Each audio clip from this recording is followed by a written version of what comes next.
परद्रव्य को जे हरण करे से 7 जन्म पर्यंत दुख पाए। पितामाता को दुख दे सुख को आपणेबा पई चेष्टा करे से जन्म जन्म रे दुख रे पड़े नरक यातना भोग करे। प्रभु कहउछन्ते हे उद्धव कृष्ण चरणे जार मन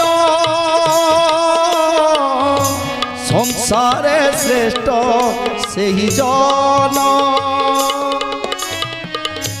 नाम जा मुखे सदा थाए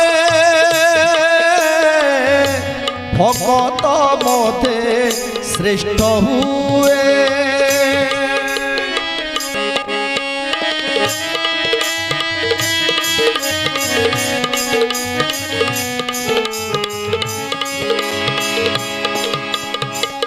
भाईर दुख रे